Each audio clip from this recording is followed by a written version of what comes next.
Nu går vi vidare till vår första del här under dagen. Den kommer vara delvis på engelska och delvis på svenska, så därför är titeln på engelska.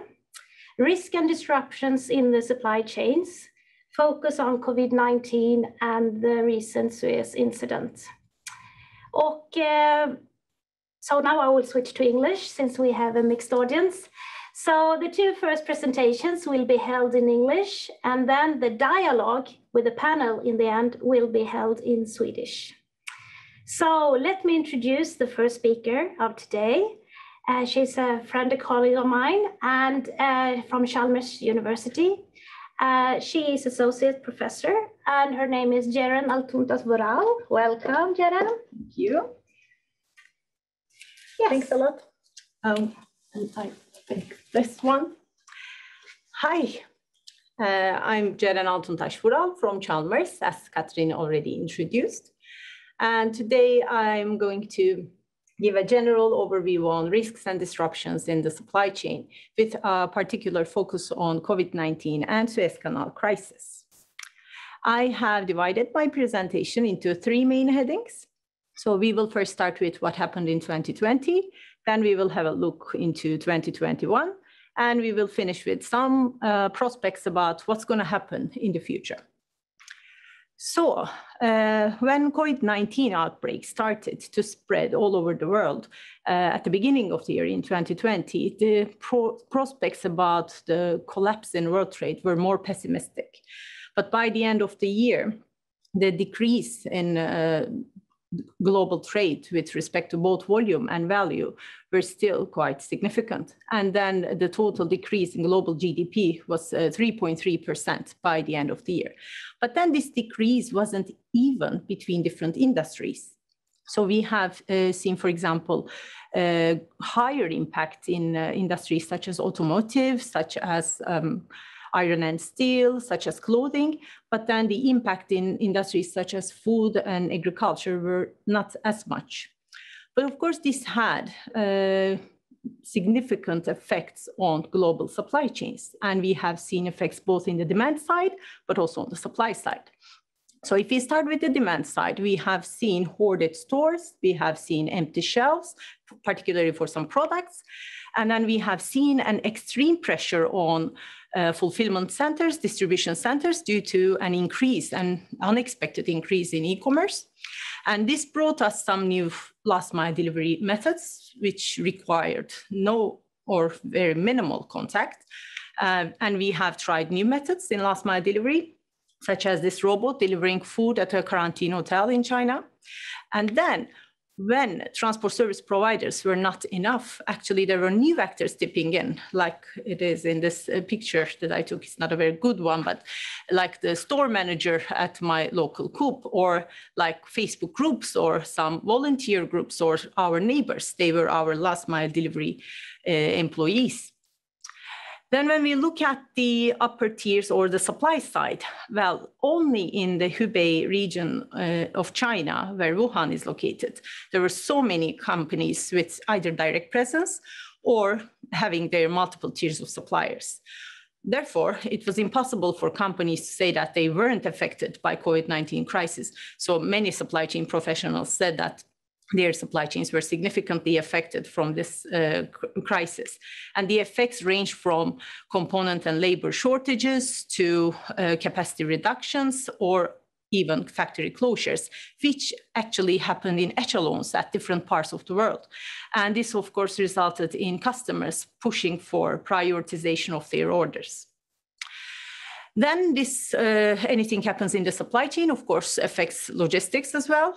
So when we look at different transportation modes, we have seen that surface transportation was affected very much due to country lockdowns, due to border closures. There were no passenger trains, or very few, so freight trains could move faster and they could be an alternative, but then they lost a lot of passenger revenues. And there were long truck queues at borders and truck drivers being quarantined. So there were some capacity reductions on surface transportation with respect to that. And air transportation was, of course, very significantly affected. And we have seen essential cargo moving on passenger seats even. And when we look at ocean shipping, well, the segment was affected from port congestions, from empty container positioning problems, and also crew change crisis, but we will talk more on ocean shipping in this block. And then when we look at some other side of logistics to warehousing, we have seen that there was a scarcity of space at warehouses because normally very popular items were not moving as fast as required. And then there was, again, huge pressure coming from e-commerce orders, which resulted in some bad working conditions at the last mile and also a lot of space occupation at our urban consolidation centers. And then, as if this crisis was not enough, in 2021, we have seen a giant vessel running aground at the Suez Canal, which is a very busy passage for global supply chains. And this did not only trigger many consequences for global supply chains, but it also triggered many jokes on Twitter with the tiny excavator and the giant ship. But this crisis lasted for 6 days, and by the end of the 6th day, there were over 400 ships waiting at both ends of the canal. And of course, considering that 80 to 90% of everything we see is carried by ocean shipping, this had huge impact on global supply chains. And some of these ships that were waiting decided to take the longer route over the Cape of Good Hope. And that added 10 more days to their journeys. And there were the cost of this blockage was huge to global supply chains. And then there were so diverse types of vessels carrying goods ranging from crude oil to live animals, to medical products, to even Amazon packages. So, and one significant product was empty containers that were waiting to be repositioned. So this crisis only exacerbated the current problems in global supply chains. So now, what's going to happen in the future? Well, none of us know that, of course, but in order to have some prospects, we first need to analyze the type of supply chains we have at the moment. And the so-called global logistics revolution has tagged our supply chains with some labels. So now until now, we built some structures which we call globalized supply chains that rely on complex networks of multiple tiers of suppliers, which work on just-in-time and lean principles. And there are strict KPIs with respect to cost, quality, and speed. And we consolidate our warehouses, we consolidate our supply bases in order to achieve economies of scale. And we try to outsource majority of our supply chain functions for efficiency. And this system is actually designed to work like clockwork, which is not the case actually. So now, together with all these crises, we are talking about a new supply chain. And we are talking about a localized one, where there are simpler networks of suppliers which are pooled and diversified at maybe closer parts of the world. And these redundant number of suppliers can push some buffers to the pipelines instead of sending them just in time, so that we can build up some safety stock, and then we can locate our warehouses closer to our marketplaces. And KPIs are expected to shift to reconfigurability or resilience of suppliers. And we are talking a lot about reshoring, insourcing, or near sourcing, or even backshoring. So is this going to happen? We don't know. Some said at the beginning of this crisis that the modern supply chain is dead. And some are saying that it's not so easy to let go of globalization. But then what we know for sure is that we're going to continue talking about resilience and the resilient supply chain, which is not basically a new thing for supply chains, because there were always disruptions in global supply chains. We have seen natural disasters like cyclones, hurricanes, earthquakes, tsunamis, and even man-made disasters like the Rana Plaza crash. So resilient supply chains are the ones who can be prepared well before these types of crises happen, who can respond well during those types of crises, and then those supply chains that can go back to their original state or even transform into a better structure after these type of crises happen. So there will be more research and practice going towards that. But then what will be this resilient supply chain? Well, Supply chains are now talking about enhanced visibility at multiple tiers, at this very good control at tier 1. They're talking about switching to circular supply chains for better resilience. They're talking about diversified supply bases and investing in digitalization due to the increased demands coming for e-commerce. So what does this mean for transportation then?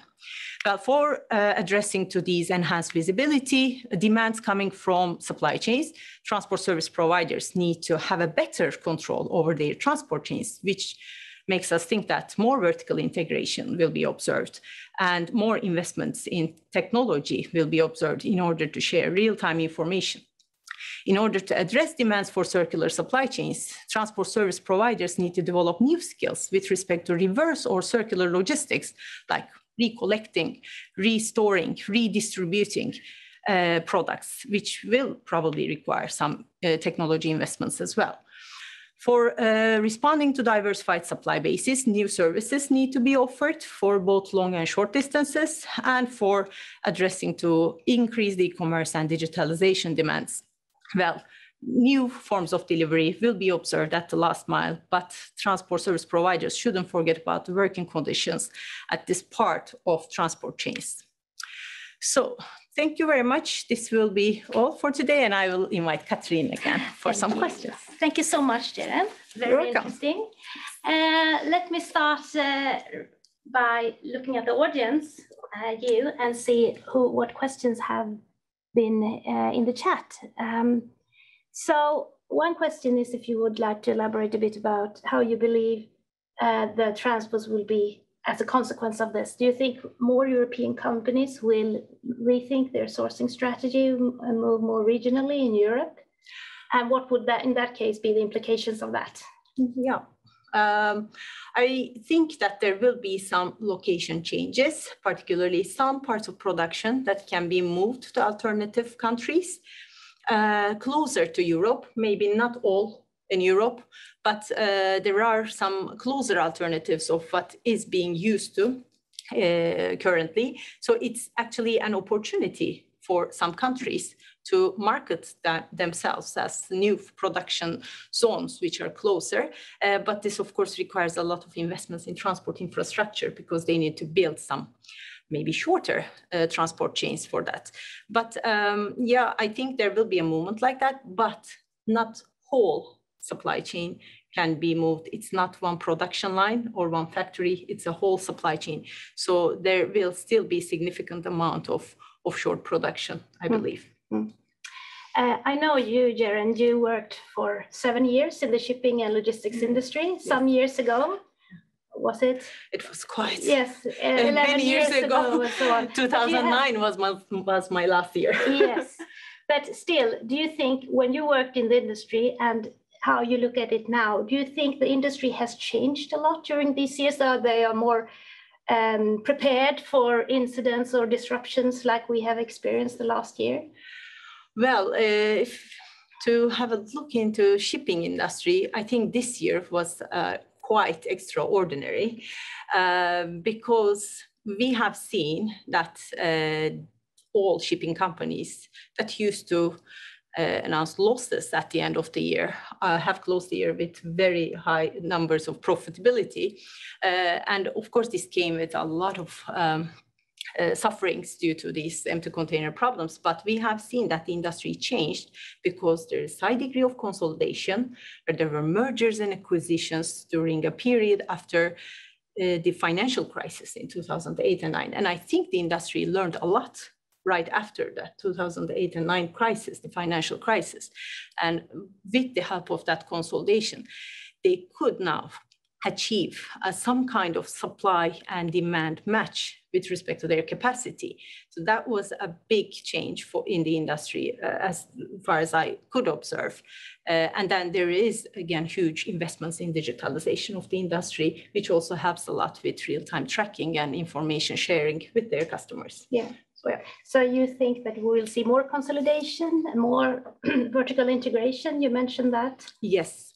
And will we see new actors as well? Or is it more that the current actors are changing a bit their positions? I think particularly if we focus on shipping industry, I think there will be more vertical integration, but then the big actors moving towards inland maybe, and controlling the longer transport chain. But then there will be new actors coming from outside the industry, like tech companies. And then traditional shipping companies tend to either acquire these companies or tend to cooperate with them. And I think we'll see more of that in this industry, which is basically more traditional when compared to other industries. Yes. So a big issue is also around sustainability, and we talk a lot, and we will talk today about the environmental aspect. We mustn't forget the social aspects. There have been a lot of debate about lack of truck drivers, not only in Sweden and Europe and in the world. There was one question relating to that. In the Suez incident, did anyone look into the working conditions on the people working on the ships, on the vessels? They had to work long hours, a lot of things to solve. So is this an important topic for container shipping companies, the working conditions on the vessels? Yes, it is, particularly at the moment due to this crew change crisis. Some ships are called swimming quarantine zones or quarantine islands even, because now the contracts, which are basically around 6 months, they need to be extended because crew can't get off the ship. And then due to all these restrictions at different countries, and sometimes some ships are not allowed to berth at certain ports. And working conditions actually are really very important in shipping industry with respect to these problems, I believe.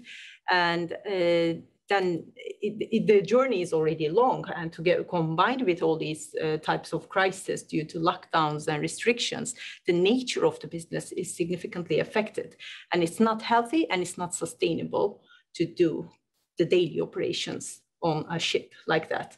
So yes, I think we need to focus more on that part as well, and social sustainability aspects as well. Then we have another question commenting on the high freight levels on the prices. Do you want to comment something on that? I think we could say that it's around 10 times higher than a normal situation. I have read that at some point of time it was 800% more than the average one. But maybe Sophie will also answer that as a shipping company. But in general, yes, the freight rates are incredibly high, and everyone attributes that to this capacity reduction in the industry. It's not actually reduction. In the beginning, they were really good at reducing the capacity or matching the capacity with the collapse in demand. But then when the market started to recover, then it's not like you can't get a new ship like this. No. So everyone had canceled their orders. And this time with the consolidated industry, they could, with the alliances, they could keep this a little longer and keep the capacity at hand by matching with the demand. But it's not only the vessels, it's also the containers. Containers are not where they need to be. So that's all. I think this increased rates will go on for some time. Thank you so much, Jeren. And this is a perfect ending for the next speaker,